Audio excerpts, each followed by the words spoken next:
శ్రీమాత్రే నమః. శ్రీ గురుభ్యో నమః.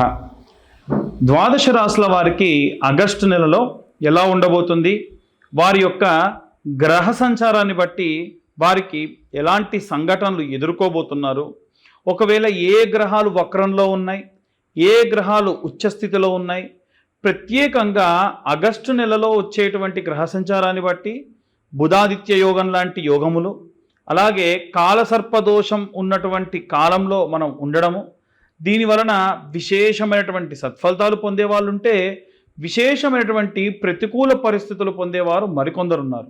అలా ఈ యొక్క ద్వాదశ రాశుల వారికి కూడా ఎలా ఉండబోతుంది, వారు ఎలాంటి పరిస్థితులని ఎదుర్కోబోతున్నారు, వారి యొక్క గ్రహ సంచారాన్ని బట్టి ఎలాంటి నియమ నిబంధనలు పాటించాలి, ఎలాంటి మంత్రం చదువుకోవాలి, ఎలాంటి దీపారాధన చేయాలి అనేటువంటి విషయాన్ని ఇప్పుడు మనం తెలుసుకుందాం. మీనరాశి వారికి సంబంధించి ఈ యొక్క ఆగస్టు నెలలో శ్రావణ మాసంలో ఎలా ఉంది అనే విషయాన్ని ఇప్పుడు మనం తెలుసుకుందాం. మీనరాశి వారికి సంబంధించిన విషయానికి వస్తే మనకు మీనరాశి అంటేనే ఏం తెలుస్తుందండి, ఎప్పుడూ కూడా నీళ్ళలో సంచరిస్తూ ఉంటుంది. అది నీళ్ళలో నుంచి బయటకు వస్తే బ్రతకదు, అవునా? ఈ మీనరాశి వాళ్ళ పరిస్థితి కూడా అలాగే ఉంటుంది. మీనరాశి వాళ్ళకి ఎలా అంటే ఏదైనా అలవాటైతే ఆ అలవాటు మానరు. అది మద్యం అలవాటైనా, మాంసం అలవాటైనా, స్త్రీ అలవాటైనా, పేకాట లాంటివి అలవాటైనా, రాజకీయం అనేది అలవాటైనా అంతే. ఇప్పుడు వీటన్నిటితో పాటు అద్భుతమైన అలవాటు ఇంకోటి ఉందండి, వ్యసనం. ఇవన్నీ వ్యసనాలు కదా, ఇంకొక వ్యసనం ఉంది. ఏంటో చెప్పనా? దేవుడు, దైవికమైనటువంటి వ్యసనం ఒకటి ఉంది. వీటన్నిటికంటే శ్రేష్టమైనది ఏంటంటే దైవికమైనటువంటి అలవాటు. కాబట్టి మనం దేన్ని అలవాటు చేసుకోవాలి? మనం ఉద్ధరణకు వెళ్ళేటువంటి అలవాటు ఏదుందో అది చేసుకుంటే మంచిది. కాబట్టి మీకున్న అలవాట్లన్నీ ఈ 5 పోవాలనంటే దేవుడి నామం, దేవుడి నామ కీర్తన, మంత్రోచ్చారణ, వీలైనంత వరకు ఏవైనా కార్యక్రమాలు జరిగితే వెళ్ళి పార్టిసిపేట్ చేయడం, వీలైనంత వరకు మీ వరకు ఎంత కాంట్రిబ్యూట్ చేయగలరు, అది డబ్బు వద్దు, మీ శక్తి ఎంత కాంట్రిబ్యూట్ చేయగలరు, ఇలాంటివన్నీ చేయండి.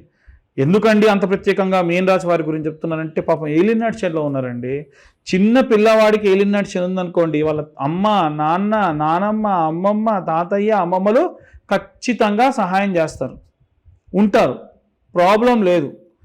అదే మధ్య వయసులో ఉన్నటువంటి వాడికి 30 వయసు 40 వయసు ఉన్నటువంటి వాడికి ఏలినాటి శని ఉంటే అప్పటికే వాళ్ళంతా వృద్ధాప్యంలో ఉండడం, అసలు లేకపోవడం జరుగుతుంది. అలాంటి వారికి ఈ ఏలినాటి శని ప్రభావం ఏమవుతుందంటే కుటుంబంలో ఎవరో ఒకరికి ఆందోళన, ఆరోగ్యం బాగాలేకపోవడము, అది వీళ్ళని బాగా బాధించడము అవుతాయా కావా? లేదు, 60 దాటిన తర్వాత ఏలినాటి శని ఉంటే మళ్ళీ శరీరానికి బాధ.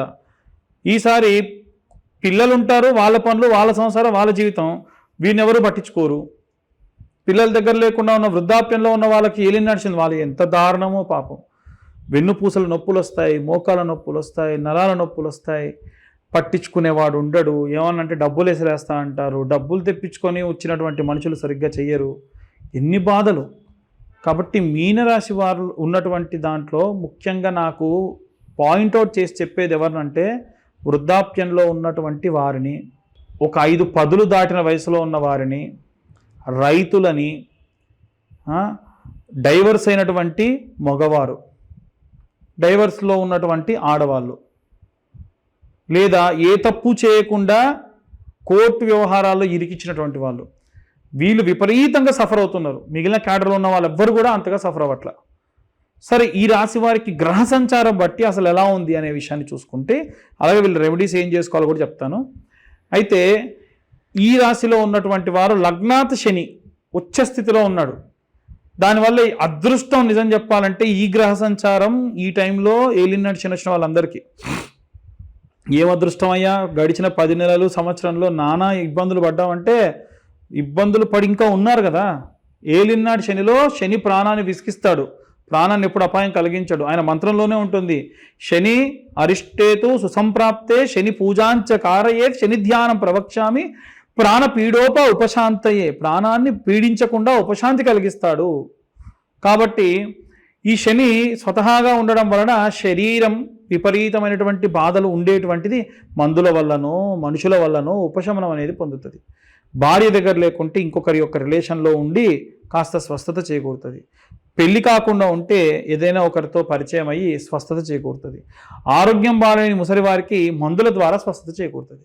12వ స్థానంలో వ్యయస్థానంలో రాహు ఉన్నాడు. ఈ రాహు ఖచ్చితంగా మీకు అయితే మెడిసిన్ లేకుంటే ఆల్కహాల్ తీసుకునేదానికి ప్రొవోక్ చేస్తూ ఉంటాడు. చెప్పే కదా మత్తు కారకుడని, లేదా విశ్రాంతి తీసుకోవాలి ఎక్కువ శాతం అని ఆలోచించేటువంటి ధోరణిలో ఉంటారు.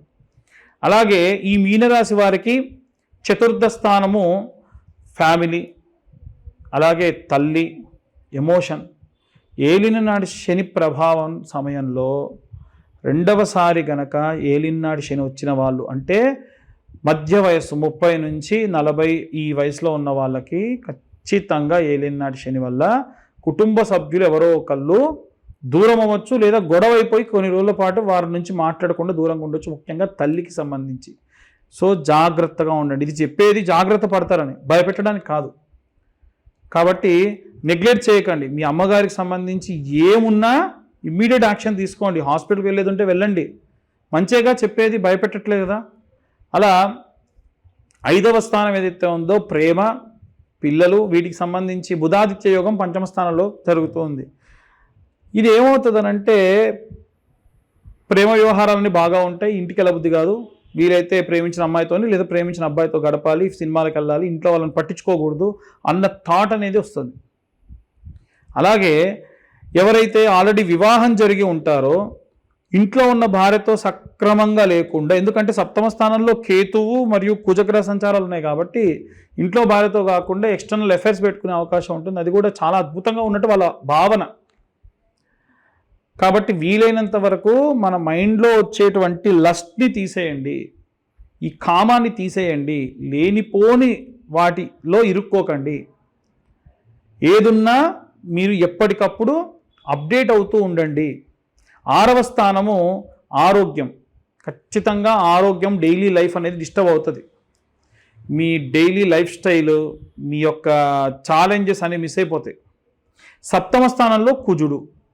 సప్తమంలో కుజుడు ఉంటే ఏమవుతుందంటే భార్యాభర్తలు ఇద్దరి మధ్యలో కూడా, అంటే కుజుడు బాగుంటే ఓకే, బాగాలేకుండా వక్రంలో ఉంటే భార్యాభర్తలు ఇద్దరికి కూడా గొడవలు, చికాకులు, తారాస్థాయికి వెళ్ళడం, డైవర్సుల దాకా వెళ్ళడం, ఇలాంటివి జరిగే అవకాశం ఉంటుంది. కాబట్టి ఇవి వీరు చేయాల్సినటువంటి ప్రత్యేకమైన పనులు ఏంటంటే ప్రతిరోజు కూడా నవగ్రహాలకి ప్రదక్షిణ చేయండి. ఎన్ని ప్రదక్షిణాలు చేయాలి? 27 ప్రదక్షిణాలు చేయాలి. ఏం పర్వాలేదు, చిన్నగానే చేయండి. ఈ 27 ప్రదక్షిణాల్లో 21 ప్రదక్షిణాలు సవ్య దిశలో చేయండి. అలాగే 6 ప్రదక్షిణాలు అపసవ్య దిశలో చేయండి. ఇప్పుడు నేను చెప్పేటువంటిది వీలైతే మా ఛానల్ వాళ్ళు కూడా చూస్తూ ఉంటారు కాబట్టి ఒక షార్ట్ లాగా తీసేసి అన్ని రాసుల వాళ్ళు పాటించే విధంగా పంపించండి. ఎందుకంటే ఇప్పుడు నేను చెప్పే రెమెడీ అందరికీ పనికొస్తుంది. నవగ్రహాలకి 21 ప్రదక్షిణాలు క్లాక్ వైజ్ డైరెక్షన్లో, 6 ప్రదక్షిణాలు యాంటీ క్లాక్ వైజ్ డైరెక్షన్లో ప్రదక్షిణాలు ప్రతిరోజు చేయండి. ఇక శ్రావణ మాసంలో సోమవారం నాటి నుంచి ప్రారంభిస్తే ఆదివారం నాడేమో పిరికెడు గోధుమలు ఒక ఆకుడొప్పలో వేసి కొత్త మట్టి ప్రమిదలో ₹2 కొత్త మట్టి ప్రమిద ఇంతంత జెండుబాన్ సీసాలో నూనె తీసుకొని వెళ్ళి వేసి, లేదా ఆవు నెయ్యి తీసుకెళ్ళి వేసి ఒత్తేసి వెలిగించండి. తర్వాత ప్రదక్షిణాలు చేయండి. అలాగే సోమవారం నాటి విషయానికి వస్తే పిరికెడు బియ్యము ఆకుడొప్పలో వేసి చంద్రుడి దగ్గర పెట్టి దీపం సేమ్ వెలిగించేసి ప్రదక్షిణాలు చేయండి. మంగళవారం నాడు పిరికెడు కందులు లేకుంటే కందిపప్పు ఆకుడొప్పలో వేసి కుజగ్రహం దగ్గర పెట్టి దీపం ఆ పప్పులోనే మధ్యలో పెట్టాలి. దీపం తూర్పు వైపు వెలిగేటట్టుగా ఉండాలి. విగ్రహాలకు పెడుతున్నారు చాలామంది, అలా పెట్టకండి. పెట్టేసి ప్రదక్షిణాలు చేయండి. ఈ ప్రదక్షిణాలు చేసేటప్పుడు ఏ మంత్రం చెప్పాలో కూడా ఆఖరిలో చెప్తాను. అలాగే పిరికెడు పెసర్లు తీసుకొని ఈ యొక్క ఆకుడొప్పలో వేసి బుధవారం నాడు బుధగ్రహం ముందు పెట్టేసి దీపం కూడా సేమ్ యాజ్ ఇట్ ఈస్ కింద చెప్పినట్టుగానే వెలిగించేసి ప్రదక్షిణాలు చేయండి. ప్రతిరోజు కొత్త ప్రమిద 30 ప్రమిదలు 32 ₹60 జెండుబాన్ సీసాలోనేగా మీరు తీసుకొచ్చేది, నెయ్యి వెలిగించండి. అలాగే పిరికెడు శనగలు ఆకుడొప్పలో వేసి గురువారం నాడు ఈ యొక్క గురుగ్రహం దగ్గర పెట్టి దీపం ఆ శనగల్లో పెట్టేసి వెలిగించండి. ప్రదక్షిణాలు చేయండి. పిరికెడు బొబ్బెర్లు ఆకుడొప్పలో వేసి శుక్రవారం నాడు శుక్రుడి దగ్గర పెట్టి దీపం వెలిగించి 21 ప్రదక్షిణాలు సవ్యం, 6 ప్రదక్షిణాలు అపసవ్యం చేయండి. పిరికెడు నువ్వులు ఆకుడొప్పలో వేసి నువ్వుల నూనెతో దీపం పెట్టేసి దాని మధ్యలో పెట్టేసి వీలైతే బెల్లం కూడా పెట్టి ప్రదక్షిణాలు చేయండి. అలాగే పిరికెడు మినుములు ఆకుడొప్పలో వేసి రాహుగ్రహం దగ్గర మంగళవారం లేదా ఆదివారం ఎప్పుడేం పెట్టచ్చు, రాహుకేతువులకి పెట్టేసి దీపం వెలిగించేసి కొత్త మట్టి ప్రమిద ఒత్తి దీపం ప్రదక్షిణాలు చేయండి. కేతుగ్రహానికి మంగళవారం లేదా ఆదివారం పిరికెడు ఉలవలు తీసుకొని ఆకుడప్పులో పెట్టేసి దీపం పెట్టేసి 21 ప్రదక్షిణాలు సవ్య దిశలో అపసవ్య దిశలో ప్రదక్షిణాలు చేయండి. ఇలా చేయడం వల్ల చేసేటప్పుడు కూడా ఆదిత్యాయ సోమాయ మంగళాయ బుధాయ చ గురు శుక్ర శనిభ్యశ్చ రాహవే కేతవే నమః అని మంత్రం చదవండి. దీనివలన నవగ్రహాలకు సంబంధించిన దోషములు శాంతి చేసినంత ప్రతిఫలం దక్కుతుంది. ఇలా చేయడం వల్ల ఈ రాశి వారికి ప్రత్యేకమైనటువంటి సత్ఫలితాలు పొందవచ్చు. మనం ఇప్పటి వరకు చెప్పినటువంటి విషయములన్నీ కూడా ఖచ్చితంగా గోచార రీత్యా చెప్పినటువంటి విషయములు మాత్రమే. ఒకవేళ నిజంగా మీ జాతక రీత్యా ఎలాంటి దోషములు ఉన్నాయి, దాని వలన ఎలాంటి రెమెడీస్ తీసుకోవాలి అనేటువంటి విషయాన్ని తెలుసుకోవాలి అని అంటే మీ పేరు, మీ date of birth, time, place కింద ఉన్న నెంబర్కి వాట్సాప్ చేయండి. పూర్తిగా మీ జాతకం విశ్లేషణతో 60 నుండి 70 పేజీల్లో జాతకం మీ దాకా అందించడం జరుగుతుంది ఒక PDF ఫైల్ రూపంలో. దీనికి కాను 2025 రూపాయలు ఛార్జ్ చేయడం జరుగుతుంది. కానీ ఎవరైతే ఈ నెలలో ఆగస్టు నెలలో జాతకం చెప్పించుకుంటారో వారితోని జాతకం పంపించడంతో పాటు జాతకం గురించి మాట్లాడడంతో పాటు ఈ యొక్క జ్వాలాముఖి మాల ఫ్రీగా ఇస్తున్నాం. ఇది కేవలం మన ఛానల్ సబ్స్క్రైబర్స్కి మాత్రమే.